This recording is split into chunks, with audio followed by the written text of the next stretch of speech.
নমস্কার, আমি মানবেন্দ্র চক্রবর্তী বলছি, জাকরুর সভাপতি। কিছুদিন আগে আপনাদেরকে বলেছিলাম যে আমি দিল্লিতে সেন্ট্রাল প্রভিডেন্ট ফান্ড কমিশনার অফিসে মিটিং করেছি। আমাদের যে অভিযোগ যে আমাদের প্রভিডেন্ট ফান্ড ক্যালকুলেশনে অনেক ধরনের গড়মিল আছে এবং সেই অ্যানোমেলিস যাতে রিমুভ করা হয় তার জন্য আমরা রিপ্রেজেন্টেশন দিয়েছি, মিটিংও করেছি। আমরা আশা করেছিলাম যেভাবে ওরা বলেছিলেন যে ওনারা সঠিক পদক্ষেপ নেবেন, এবং আজকে আমরা একটা ডেভেলপমেন্ট জানতে পেরেছি যে central provident fund office Delhi থেকে উপযুক্ত কার্যালয়ে পাঠানো হয়েছে এই অভিযোগটা খতিয়ে দেখার জন্য। এবং এই যে মেইলের কপিটা এখানে আমি আপলোড করলাম, আপনারা দেখে নিন। গ্রুপে আমরা দেব না, কারণ গ্রুপে দিলে পরে কিছু দুষ্কৃতকারী এইগুলো নিয়ে অনেক ধরনের কুকর্ম করে থাকে, তার জন্য আমরা গ্রুপে দিতে গেলাম না। যাই হোক, আজকের দিনে আমাদের এটাই বলার প্রয়োজন ছিল যে আমরা কিন্তু অ্যানোমেলিসটা যদি রিমুভ করাতে পারি তাহলে আমাদের প্রভিডেন্ট ফান্ডের যে ব্যালেন্স অ্যামাউন্ট সেটা অনেক বেড়ে যাবে।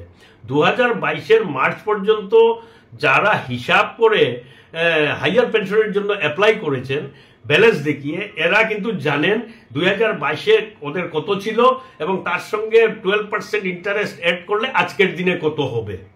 কিন্তু দুর্ভাগ্যবশত যারা জিরো ব্যালেন্স দিয়ে অ্যাপ্লাই করেছেন বলেছেন যে আমরা প্রভিডেন্ট ফান্ডের সমস্ত টাকা উঠিয়ে নিয়েছি, আমাদের প্রাপ্য কিছুই নেই, আমরা নিজের টাকা দিয়ে হাইয়ার পেনশন করব। হাইয়ার পেনশন হবে না হবে পরের কথা, কিন্তু ওদেরকে এখন জানাই মুশকিল হবে যে ওদের ব্যালেন্স কি ছিল, কারণ ওরা জানতেই পারবেন না, কারণ ওরা নিজেরাই লিখে দিয়েছেন যে আমাদের ব্যালেন্স জিরো। যাই হোক, আমাদের চেষ্টা যে আমরা সবাইকে এই যে দুর্দিনের মধ্যে সমস্ত ধরনের সাহায্য করে সবাইকে ওদের অধিকার পাইয়ে দেওয়ার, অধিকার আদায়ের জন্য আমরা লড়াই করে যাচ্ছি। সবার সহযোগিতা আমরা চাই। আরেকটা কথা বলতে চাই যে বলা হচ্ছে লিকুইডেটরের অফিসে বেনিফিশিয়ারি লিস্ট দেওয়া হয়ে গেছে। বেনিফিশিয়ারি মানে কি, ক্লেম যেটা জমা করা হয়েছে সেটা লিকুইডেটরের অফিসে জমা আছে, অমুক ইউনিয়ন তমুক ইউনিয়ন তমুক ইউনিয়ন সবাই দিয়ে দিয়েছে। যাই হোক, টেকনিক্যাল ব্যাপারটা হলো লিকুইডেটরের অফিসটা কিন্তু কোর্ট নয়, কোর্টটা সম্পূর্ণ সেপারেট আইডেন্টিটি। লিকুইডেটর নিজেই অভিযুক্ত, উনি আমাদের প্রভিডেন্ট ফান্ডের টাকা দেওয়ার কথা ছিল প্রথমেই, অন্য কাউকে দেওয়ার আগে প্রভিডেন্ট ফান্ডের টাকা দেওয়ার কথা ছিল, উনি না দিয়ে অন্যদেরকে ডিস্ট্রিবিউট করে দিয়েছে। সেটা নিয়েই আমরা চ্যালেঞ্জ করছি, এবং যত দিন যাচ্ছে এই প্রভিডেন্ট ফান্ডের উপরে ইন্টারেস্ট আপলোড হতে হয়েই চলেছে এবং এটা এমন অবস্থায় যাবে যে লায়াবিলিটি অনেক বেড়ে, যতক্ষণ পর্যন্ত তাড়াতাড়ি কেস মানে এই টাকাটা দেওয়া হবে না ততক্ষণ পর্যন্ত ইন্টারেস্ট এড হতে থাকবে। এবং যারা বেনিফিশিয়ারি লিস্টে আদালতের আওতায় থাকবেন লায়াবিলিটির উপরে কিন্তু সেটাই কার্যকর হবে। লিকুইডেটরের অফিসে কে কি ক্লেম জমা দিয়েছে সেইটার সঙ্গে কোর্টের আদেশের কোনো সম্পর্ক থাকবে না। টেকনিক্যাল ব্যাপারটা বুঝালাম, এগুলো সব বিভ্রান্তকারী কথাবার্তা। এই সব বক্তব্যে আপনারা কান দিয়ে নিজের পায়ে কুড়াল মারবেন না।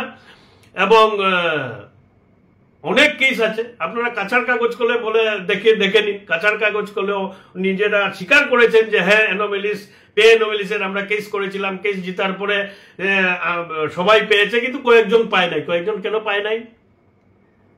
যিনি এই বক্তব্য দিয়েছেন ইনি স্বীকার করে নিয়েছেন যে হ্যাঁ এরকম কয়েকজন পায় নাই। কয়েকজন কেন পায় নাই? আপনাদের বেনিফিশিয়ারি লিস্ট যখন বানাচ্ছিলেন তখন ওদের নাম ছিল না।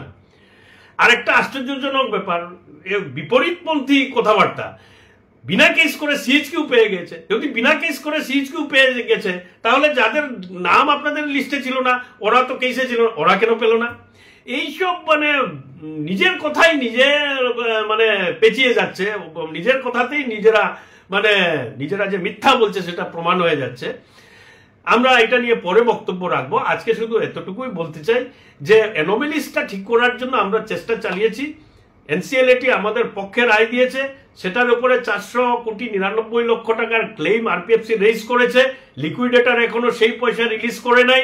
তার পরবর্তী পদক্ষেপ কি হবে আমরা চেষ্টা করছি অতি সত্বর সেই পদক্ষেপ নেওয়ার জন্য। যদিও আমাদের অনেক অসুবিধা আছে, আমরা এটাই বলতে চাই যে আদালতে ন্যায় পাওয়ার জন্য যে ধরনের লড়াই আর্থিক সঙ্গতি থাকতে হবে সেটা আমাদের নেই। যারা আছেন আমাদের সঙ্গে এদেরকেই নিয়েই আমরা এগিয়ে যাচ্ছি। আপনাদের উপরেই এই কেসটা টিকে আছে, আপনারা এই কেস চালিয়ে যাচ্ছেন। আমি তো নিমিত্ত মাত্র, আমি এর জন্য কোনো ক্রেডিট নিতে চাই না। তবে একটা কথা বলতে চাই, যেহেতু সরকার হলো আমাদের রেসপন্ডেন্ট, ভারত সরকার হলো আমাদের প্রথম রেসপন্ডেন্ট আর লিকুইডেটর হলো সেকেন্ড রেসপন্ডেন্ট। এরা তাবড় অ্যাডভোকেট কোর্টে নিয়ে দাঁড় করান, অনেক ডেটেই আমরা দেখেছি। এবং যুদ্ধটা কিন্তু তর্কযুদ্ধই হোক আর যে যুদ্ধই হোক, যুদ্ধটা কিন্তু সমানে সমানে হয়। একজন বিশিষ্ট অ্যাডভোকেটের সামনে যদি একজন জুনিয়র অ্যাডভোকেট বা খুব ন্যূনতম জ্ঞান সম্পন্ন নিউ কাউকে রেখে দেওয়া হয়, তাহলে কিন্তু তর্কটা সমানে সমানে হবে না। আর যদি সেই ধরনের সমান কোয়ালিটি বা সমান জ্ঞান সম্পন্ন কোনো অধিবক্তাকে রাখতে হয়, তাহলে কিন্তু তার ফিসও সেই রকম দিতে হয়। আপনারা সবাই বুঝেন, অনেকেই কোর্টের কি খরচা হয় না খরচা হয় আপনারা জানেন। অর্থবল ছাড়া ন্যায় পাওয়া খুব মুশকিল, সেটাই বড় কথা। তবে আমরা অনুরোধ করছি, যারা জিরো ব্যালেন্স করছেন এরা কিন্তু খুব একটা সুবিধাজনক পরিস্থিতিতে নেই। আপনারা আগে চিন্তা করুন যে কিভাবে আপনাদের প্রোটেকশন হবে, সেটা নিয়ে চিন্তা করুন। ওই লিকুইডেটরের অফিসে ক্লেম দিয়েছেন, কি দিয়েছেন, this are everything has gone, this is a history. ওইগুলা কোনোদিন আদালতে আসবে না। লিকুইডেটর থেকে গুয়াহাটি গেছে, গুয়াহাটি এআইডিসি গিয়েছে, কি গিয়েছে, এগুলো শুনে কোনো লাভ নাই। This are all bogus thing. আমরা বলছি যে লিকুইডেটরের অফিস কোনো আদালত নয়, আদালত সেপারেট, লিকুইডেটরের অফিসটা অফিস। তাই আদালত যে সিদ্ধান্ত নেবে সেটাই কিন্তু শিরোধার্য হবে সবার জন্য, সে ভারত সরকার হোক, লিকুইডেটর হোক আর আমরা হই, শিরোধার্য এখানেই হবে।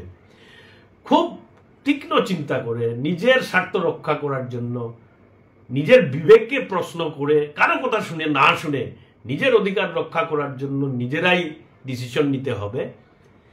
বিভ্রান্ত হবেন না, লড়াইয়ে আমরা আছি। এতদিন ধরে আমরা এই লড়াই একটু একটু করে এগিয়ে নিয়ে গিয়ে আজকে আমরা একটা ভালো পরিস্থিতিতে এসে পৌঁছেছি এবং এটা আমরা জিতবই এই বিশ্বাস রাখি এবং আমরা করে দেখাতেও সাহস রাখি। আপনারা সঙ্গে থাকলে কোনো কিছুই অসম্ভব নয়। ভালো থাকুন, সুস্থ থাকুন, সুচিন্তা করে নিজের রক্তজ্জ্বল করা অধিকার আদায়ের জন্য সবাই একজোট হয়ে ঐক্যবদ্ধভাবে ঝাঁপিয়ে পড়ুন, এই আবেদন রইল। বন্দে মাতরম, ইনকলাব জিন্দাবাদ।